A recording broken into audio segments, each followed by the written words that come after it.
I've hidden this secret for years, convincing everyone I was fine while my life was falling apart. The truth is darker than anyone imagines, and once I say it out loud, nothing will ever be the same again. Welcome to Reddit Toxic Family Telltales channel. New episode every day. Bethany thought it was hilarious. She literally laughed while telling swimmers to head toward the dolphins, even though I had just watched a shark circling a little girl floating on a pink unicorn. I grabbed an air horn and cleared the water anyway. That was the day she branded me Shark Girl, got me fired, and set out to wreck my life. But here's the twist.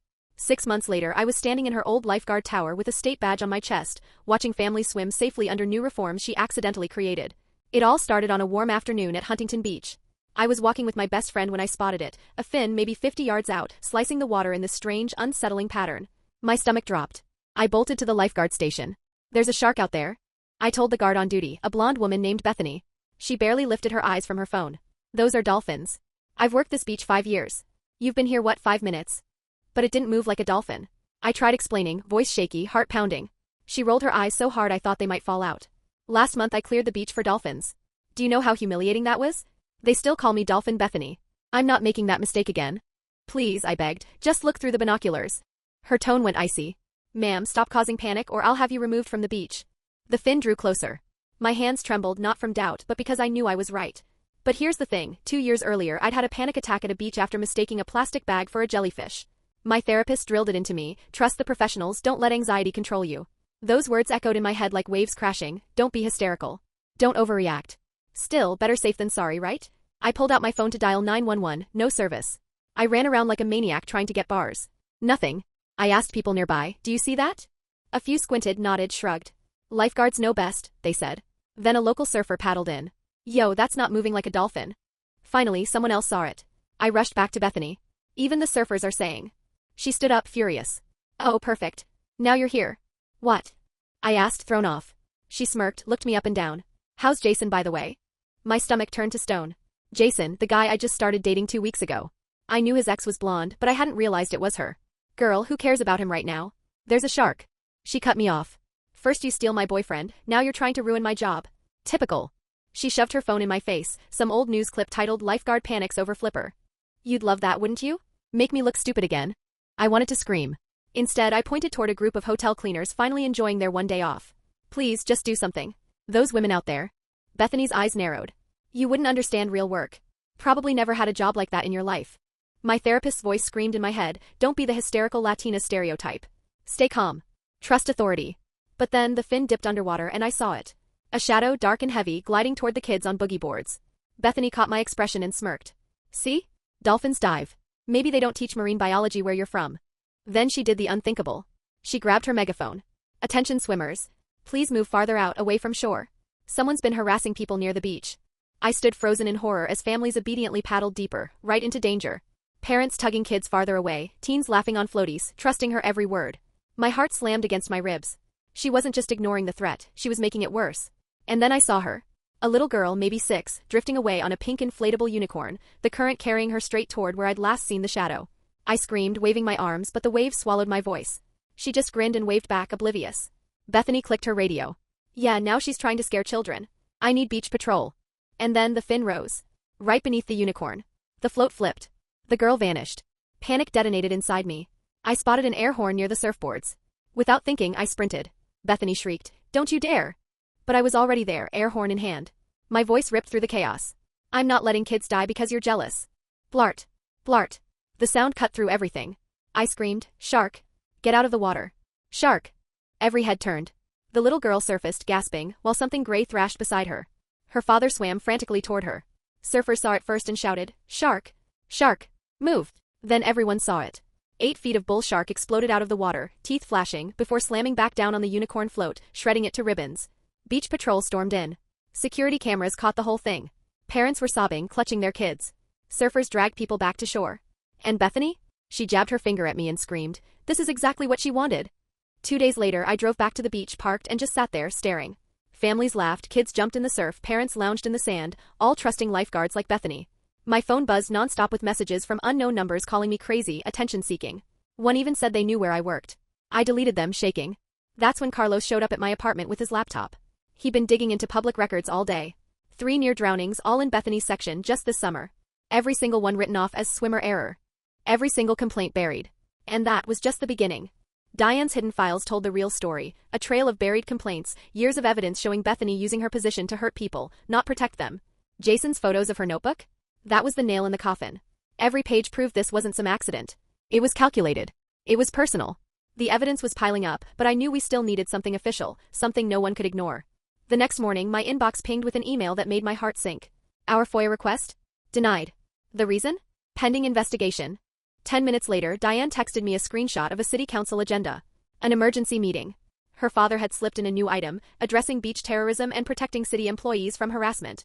He didn't say my name, but everyone knew who they meant. The city wasn't just ignoring the evidence anymore, they were shielding her and painting me as the villain. Then Isabella texted, she was done being afraid. She'd rallied 30 parents to meet at the community center. When I pulled into the parking lot, it was jam-packed with minivans and SUVs. Inside, the room buzzed with voices. Parents were standing up one after another, sharing what their kids had gone through that day. A mom held up her daughter's torn swimsuit from when the crowd panicked. A dad showed video of his son thrashing in bed from shark nightmares. And then a reporter walked in with a camera crew. Parents didn't hold back. They told the world how Bethany put their children in danger.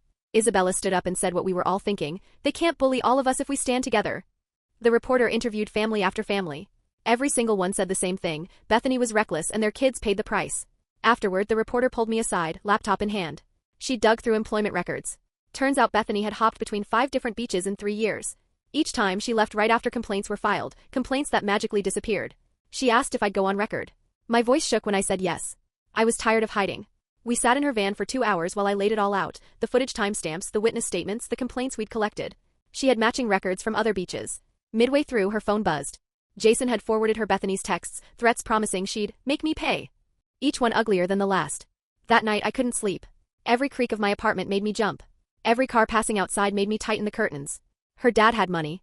He had lawyers. And friends in high places. I could feel the walls closing in. The next morning, Alexander called. He was filing a civil suit against the city for failing to supervise her. He named Bethany directly, demanded they preserve all records. Finally, someone was pushing back. But 2 hours later, my doorbell rang. A process server handed me papers. Bethany was suing me for defamation. $200,000. My knees nearly buckled when I saw the number. As if that wasn't enough, Tom called me crying. Overnight, someone had smashed every window of his surf shop. Red spray paint screamed snitch across the front wall. His insurance company refused to cover it, labeling it riot damage. He swore he wasn't backing down, but 30 years of his livelihood was in pieces. Later that day, an unknown number called.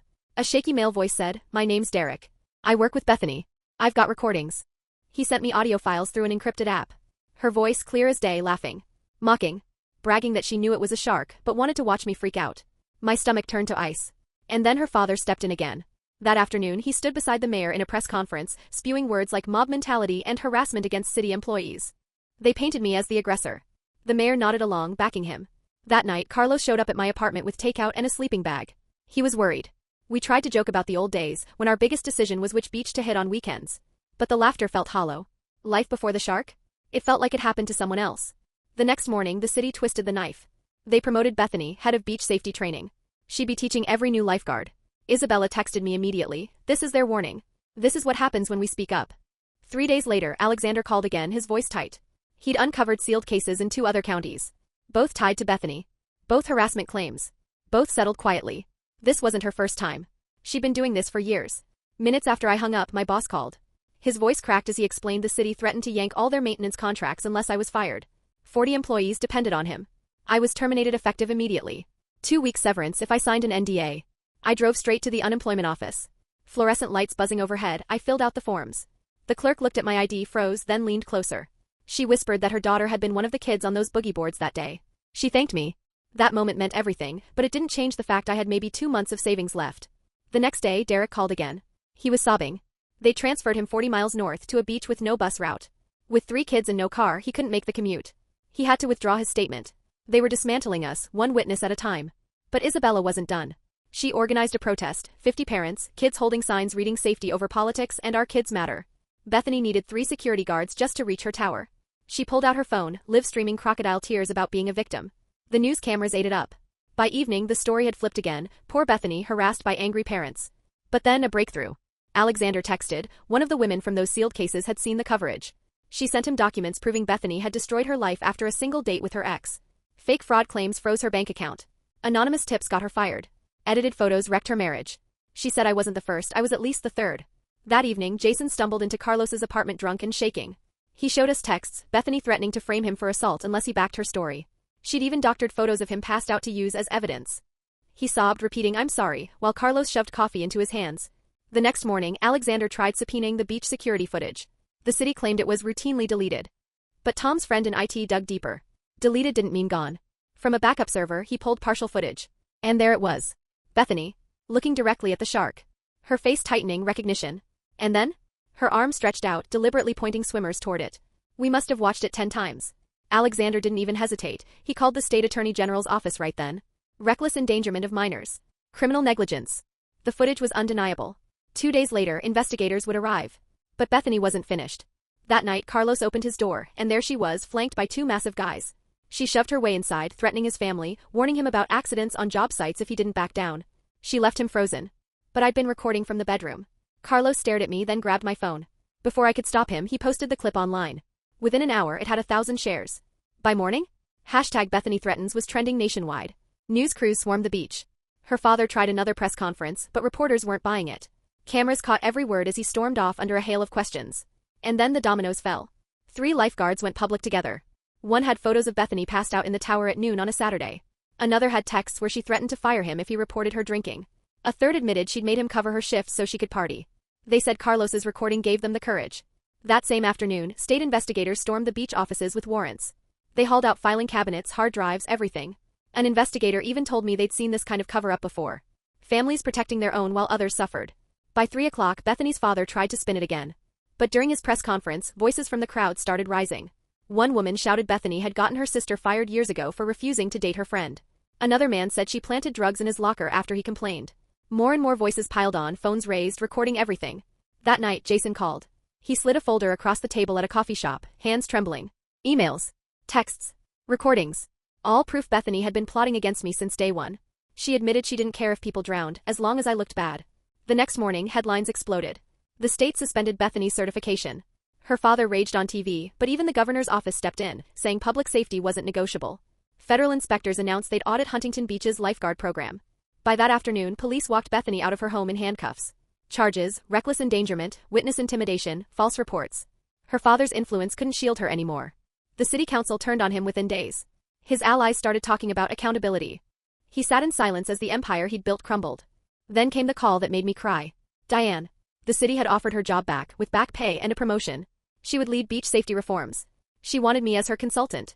Paid. Legit. A chance to rebuild. And Alexander? He filed civil suits on behalf of 7 families. 7 parents whose kids had been in the water that day. For the first time since that shark breached the waves, it felt like maybe, just maybe, justice was finally coming. The city was already scrambling, begging for settlement talks. They wanted this whole nightmare to quietly disappear, but Alexander wasn't letting it slide. He pushed for real reform, structural changes to how our beaches were run. He told me we had a strong case. For the first time, it felt like maybe we were finally ahead. 3 days later, my phone buzzed. Unknown number. I opened the message and my stomach dropped. It was from Bethany. She wrote, "You destroyed my life over nothing. I was just protecting Jason from you." My hands shook as I took a screenshot and forwarded it to Alexander. Within 2 minutes, he called me back. "That's a direct violation of her bail conditions. I'll add it to the charges." That afternoon, I drove to Tom's surf shop. The place was alive with energy, parents, surfers, even off-duty lifeguards packed inside. Tom had whiteboards filled with ideas for safety reforms. Everyone was scribbling notes, brainstorming. He pulled me aside and said softly, "This isn't about revenge. It's about making sure there's never another Bethany." I stayed for an hour, just listening. People told story after story about ignored warnings and close calls. It was bigger than me now. Then my phone rang. Jason. I almost ignored it. But something in his voice made me agree to meet. At a coffee shop near the pier, he looked wrecked, pale, unshaven, eyes rimmed red. He confessed everything. How Bethany had manipulated him, threatened him, convinced him I was dangerous. He showed me old texts, messages where she threatened to hurt herself if he left her. I didn't forgive him, but I understood. He'd been trapped, same as me. The difference was I chose to fight. He chose to comply. The next morning, Alexander called with a bombshell. A federal investigation had uncovered that Huntington Beach had the highest rate of preventable beach injuries in the state. And Bethany's zone? 300% higher than average. Complaints buried, reports altered. Insurance companies threatened to triple premiums unless massive reforms happened immediately. By noon, the news hit harder.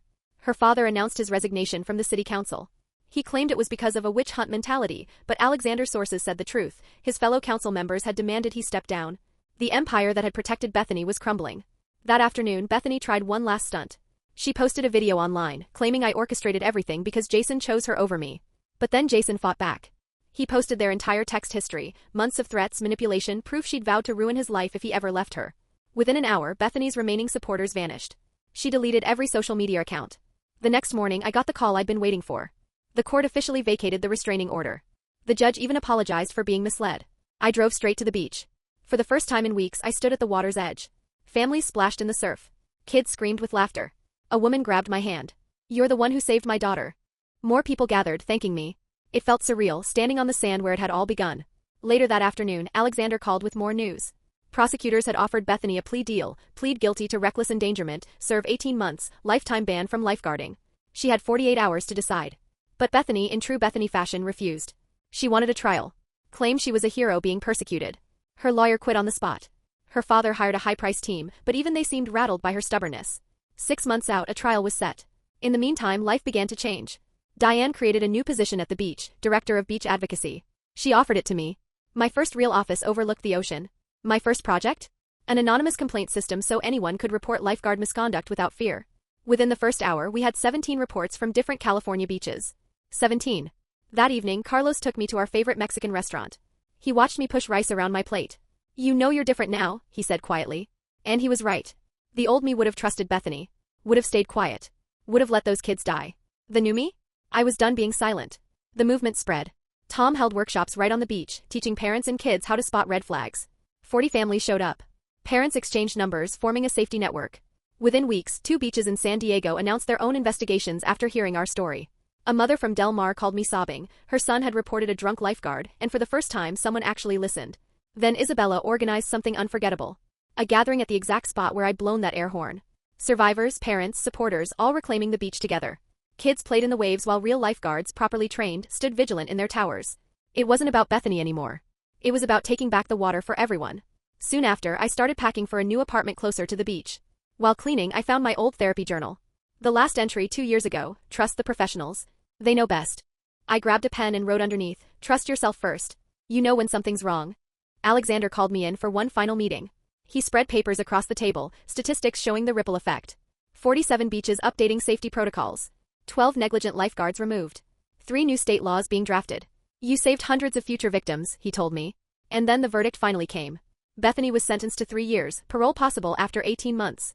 Even as the judge read guilty on all counts, she still claimed she'd done nothing wrong. Her father mortgaged his house to cover her legal fees, then fled to Arizona. Jason was in therapy rebuilding. And the beach? Not a single major incident since the reforms. Now I stand in the same lifeguard tower Bethany once ruled from. The beach is alive with families. Parents relaxed, kids playing. Lifeguards scanning the horizon like hawks. A little girl floats by on a pink unicorn, the same kind from that awful day. She waves at me, her smile wide and bright. And I wave back. No fear this time. Just pride. Because Bethany didn't break me. She turned me into exactly what this beach needed. Sometimes the worst storms create the strongest advocates. And now, I'm the one keeping watch. Thanks for watching. Today's train wreck is over, but tomorrow's ride is already on track. Subscribe so you don't miss it.